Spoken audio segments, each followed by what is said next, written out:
When Werner von Braun was just starting out in his career, and Hermann Oberth was working on an extremely interesting project which surprisingly would become as relevant to the Apollo program as would the V2. In the late 1920s, Hermann Oberth was invited to work on the German production Frau im Mond, Woman in the Moon.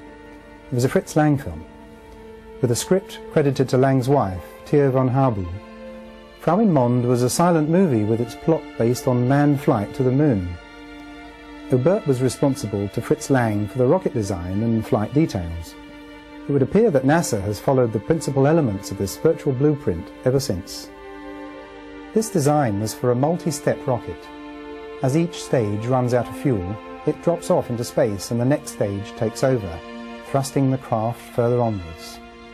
Oberth's design for the rocket comprised 3 steps.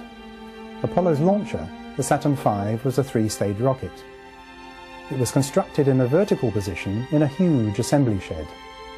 This is the house that Jack built over at the future Cape Kennedy. It's called the Vehicle Assembly Building and is very similar to that first German rocket shed. Inside, the Saturn V rocket was assembled vertically. Lang's rocket was driven out of the shed in a vertical position on a tractor-like transport to the launch location, just as NASA does today using its crawler vehicle.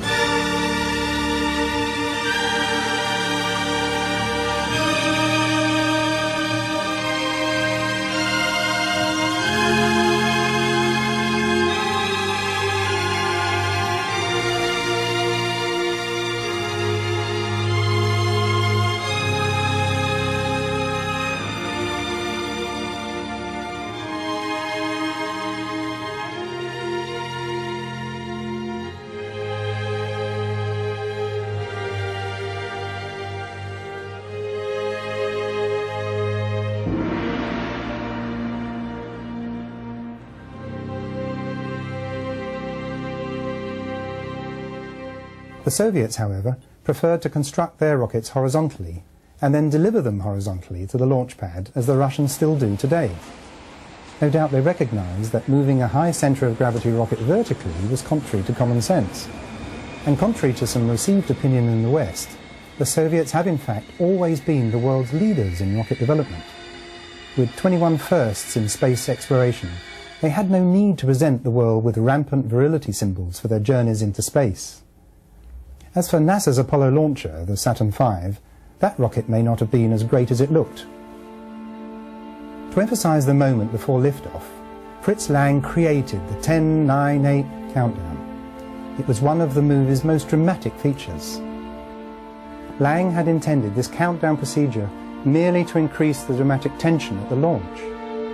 Lang said that NASA had incorporated another of his damn touches into its space dramas. Lang's actors were strapped to their couches, just as NASA did with Apollo. When the rocket motor had burned for a specified duration, we see first and second stage separation, as was the case with the Saturn V.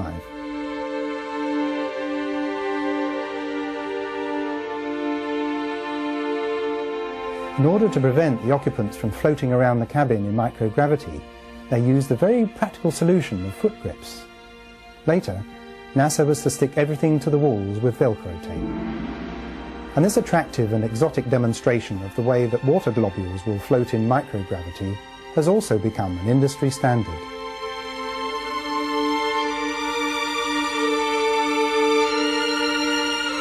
Then the most memorable scene of all, the moon in the foreground and the distant Earth. A scene first visualized in the 1920s. And the lunar landscape as designed by Lang's artists, with the camera set up ready.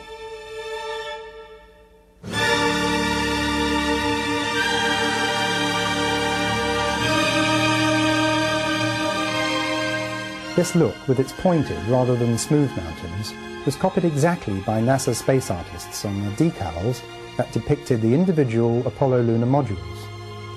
As you can see, the Frau im Mond set matches the LEM 7 decal very closely.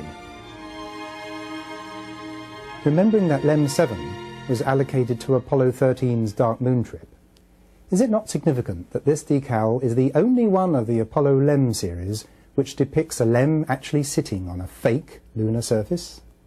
So all of these NASA procedures had actually been foreseen by a movie director and his colleague in 1927, which is not altogether surprising when that movie director turns out to be the most influential filmmaker of his time and colleague of the most eminent rocket engineer of the 1920s. And since all of these individuals later turned up in America, Nazi scientists von Braun, Dornberger and Obert, who were employed by the American government, while Lang pursued his career in Hollywood, should we then be surprised that the same methodology appears to have re-emerged? 10, 9, ignition sequence starts. 6, 5, 4...